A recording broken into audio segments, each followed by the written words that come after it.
Hello everyone, Man of Interest here, and I'm back with This Week in Keyboards. We have quite a bit of news this week, so let's get straight into the spotlight topics. Our first spotlight topic is the news that GMK Oblivion version 3.1, it's on its way. It's going to be running on novel keys next month, starting on July 2nd. It's pretty good news for a lot of people who have been waiting. This is probably Vast60's most popular set ever. Period. The group buy will be running from July 2nd until August 4th, and that delivery window. Delivery window of 12 months after the group buy ends. Remember when it was 12 weeks? Well, how about the set? Anything new? Not really, but nothing needs to be particularly new. Of course, we got the base kit, Git bass, monochrome bass, 40-bit bass for whatever goes to your hearts. And keyboard, whatever you truly desire. I think it's one of the best kits you gotta go for is an ASCII kit if you want that busy old school aesthetic, but no matter how you go, this set's gonna look great on your keyboard. What's actually surprising is that there's gonna be a Colavan kit. While I have my doubts it'll make MOQ, well, might as well grab it since I already have Oblivion. Although, that 12-month wait. I'm sure the set's gonna do well, but some are gonna be a bit bummed with the lack of Hagoromo, but Vast60 has his reasoning, and the reasoning involves why this is called Oblivion version 3.1, because there will be a 3.2 in the future, with all the Oblivion Gray alpha keys being replaced by the Hagoromo alpha keys. Those are the right alphas in case anyone needs a refresher. I'll be keeping my eyes on this one, and maybe you should too. Our next spotlight topic is the keyboard that I'm super down to clown with. It's the Ibis by Heinebusch. Ibis is an F-Rollless 1800 based on the Duck Blackbird. Estimated price will be between $515 and $650 with a 100 unit cap. Ibis will have no hot swap, Alps, or in-switch LED options. Of course, the PCB is going to be QMK and VIA compatible. We got 6063 aluminum with stainless steel or brass weights. Plate options with aluminum, FR4, potentially brass with the potential for half plate options. Please, Heine, please. Half plate options. In today's community, the mounting style is a very big deal. The Ibis is going to be top or burger mount depending on your O-ring usage. If I'm able to get this board, I'd go with the straight top mount. I'm really happy Heine's going to go with the Torx fasteners because I think Torx is wonderful.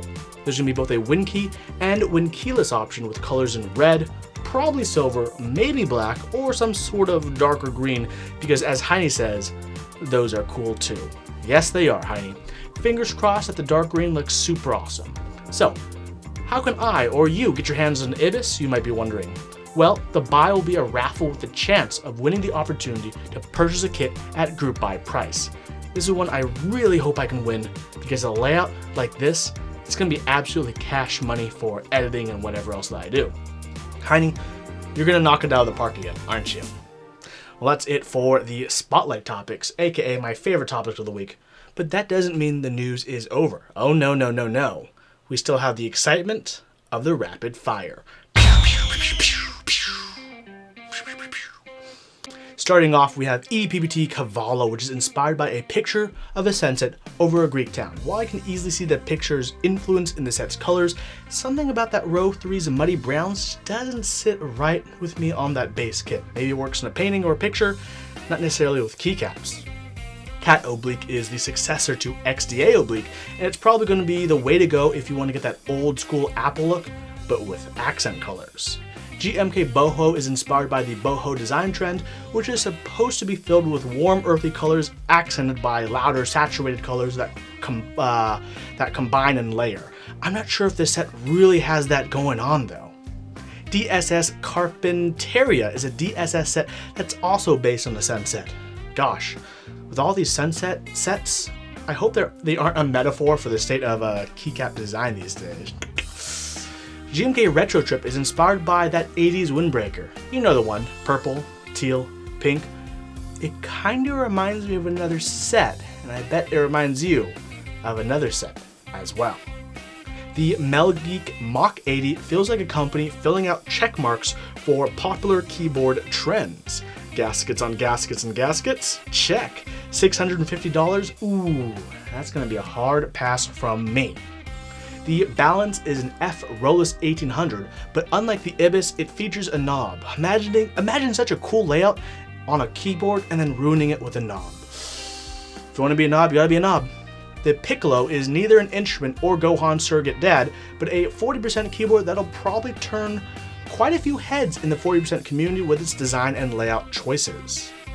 Cat Have Pride is a set that's running for Pride Month, or hopefully will run for Pride Month. It's nice that there is a commitment to donate proceeds to charity, so well done for that. GMK Noku is a somewhat subdued purple set. It's not overly loud, and I like that, but I'm sure there are worries about the Alpha Legends not being as visible as desired. I'm sure people will cross that bridge to get more purple in their lives. GMK Symbiote is a set that I don't particularly like, if I'm being totally honest. This set will work somewhere, not sure where exactly. The Hello M0110 Retro Classic is a reboot of a group buy that went so poorly, a clone of said keyboard was ran and shipped before the original.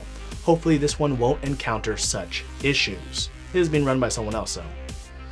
The Duck Lightpad V2 is, in my opinion, the nicest numpad in the world. I just don't know if it's $250 nice, but damn, it's nice. DCS Nightfall is currently available, and you know what? The fact that it's a set currently in stock is amazing. I like DCS, I like the colors, and I don't mind the price tag. Count me in. Also, for some reason, there's a 10U spacebar. The Aozora is a 69 key layout that looks alright. I'm just not a fan of the extra key by the arrows, but you do what you gotta do to say it's a 69 key layout, you know what I'm saying? The price is pretty nice for what it is. GMK Bingsu Round 2 will be back for those interested. Of course it'll be back. I mean, it was pretty popular when it's ran, and if you missed out, Round 2. The Colavan is a van style 40% with a 12 keypad attached and huge chunky bezels in an acrylic case. It's going to be an extremely hard pass for me, even if I was in 40%, but for those in the 40% crowd who need more keys, why not get a bigger keyboard? The Vast60 Round 2 has been announced with some design improvements to the gasketing. I'd love to see more information, but something about that side badge just doesn't sit right with me. The X or EX Arkhe is an interesting looking curved seamless O-ring F13 TKL. What a mouthful. The case itself looks pretty nice actually. I'm pretty sure people will be down to clown with that $500 price tag. Looks fine, it'll probably be somewhat decent. The Stratos is a cascading stacked acrylic 60%. If you're a part of that stacked acrylic gang, you know who you are. You'll probably want this. It's stacked acrylic with gaskets. That's what it is if that's what you want. The Orb 60 and Warb 60 is another 60% that features either an O-ring or weighted O-ring. The weight across the bottom is probably the coolest thing, and that's honestly kind of a testament to how trite gaskets are. Well, that's it for this week in keyboards. I guess for my stream VODs and this video, you could say I'm back for some regular keyboard content creation, schedule coming soon possibly. I'll have some reviews coming out soon for all sorts of different products, from split keyboards to Topra domes to keyboards with knobs even.